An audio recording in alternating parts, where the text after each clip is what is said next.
할렐루야. 오늘도 말씀을 사모하는 우리 성도님들 위해 하나님의 은혜가 충만하기를 기도합니다. 오늘의 성경 통독은 시편 34편에서 36편까지의 말씀입니다.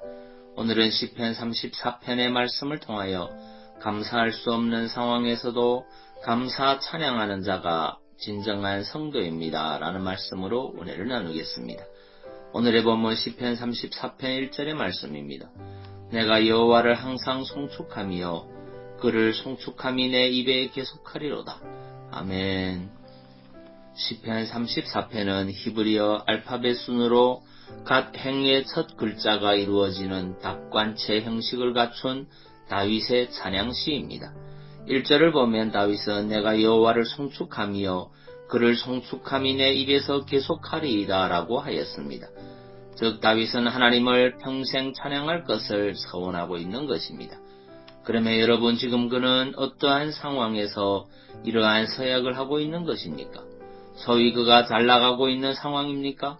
이스라엘의 왕으로서 승승장구하고 있는 상황입니까? 어떤 눈에 보이는 하나님의 은혜가 그에게 임하기라도 하였습니까?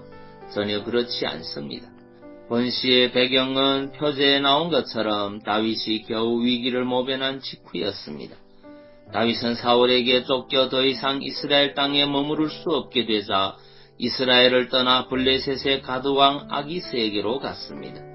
이는 아기스에게 보호를 요청하기 위한 것으로 일종의 정치적 망명이라 할 수 있습니다.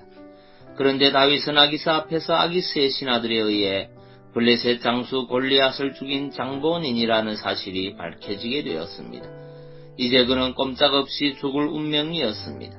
그야말로 늑대를 피하다가 호랑이 굴에 들어간 격이 아닐 수 없습니다.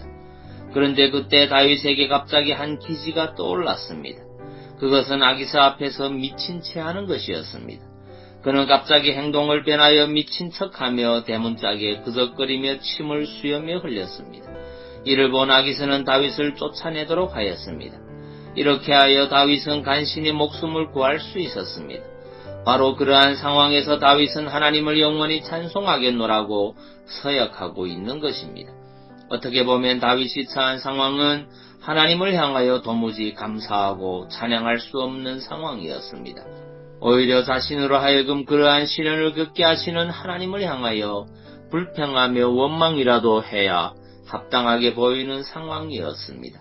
하나님은 사무엘을 통하여 다윗에게 이스라엘의 왕이 될 것이라고 말씀하셨지만 그러한 약속이 이루어질 조짐은 전혀 보이지 않았습니다. 오히려 상황은 갈수록 악화되어 가고 있었습니다.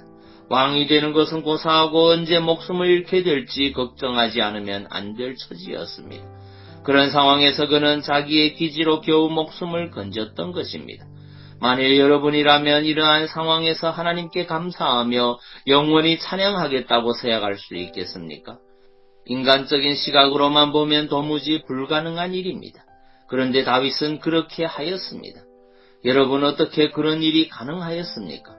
그것은 그가 인간적으로 보면 도저히 감사할 수 없는 상황에서도 감사할 수 있는 조건을 찾았기 때문입니다. 그리고 그 감사의 조건을 발견하고 보니 그 은혜가 너무나도 크고 귀한 것이었음을 깨달았기 때문입니다. 다윗은 자기가 아기스에게서 구원받은 것이 자기의 기지 때문이 아니라는 것을 알았습니다.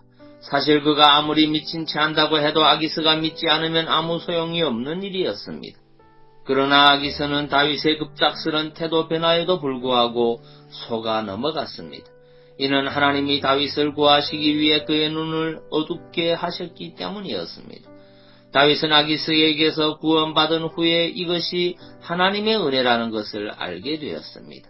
그리고 이를 통하여 다윗은 하나님은 당신의 택한 종에 미련함에도 불구하고 그를 한번 택한 이상 버리지 않는다는 것을 깨닫게 되었습니다. 아울러 그러한 사실에 근거하여 하나님은 앞으로도 자기를 지키실 것이라는 확신을 갖게 되었습니다.